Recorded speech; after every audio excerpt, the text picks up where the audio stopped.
Hey Kevin, what are you doing? Well, today I thought I'd experiment a little bit. This is a piece of 16 gauge aluminum, and I cut a nice little gap inside here, and I want to close that gap up so I can weld it back shut again. So this is an air-powered shaper.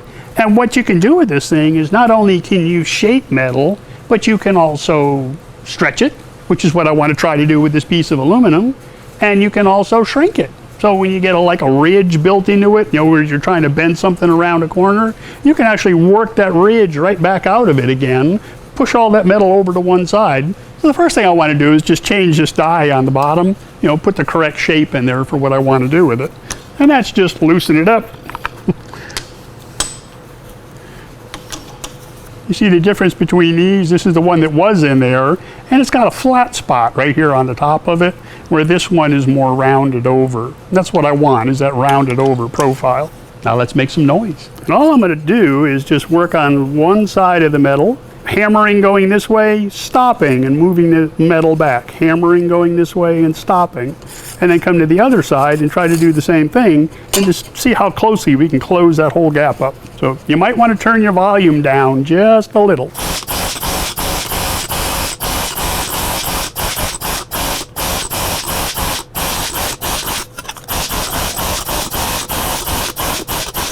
And now you can see I've closed that whole gap almost all the way.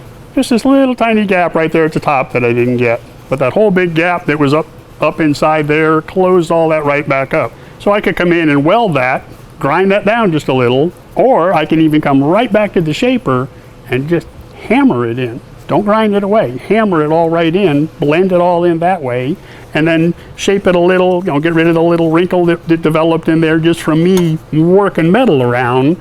I can come back and smooth all that back out and flatten it all out. So that's one of the great things about an air shaper. And I'm sure some of you are just typing out right now, hey Kevin, that's great, but we don't have an air shaper. You don't need one of these. It's nice to have. It's a great tool, but there's a way to cheat. So another way to do it, you're basically mimicking the same air shaper, a hammer and an anvil.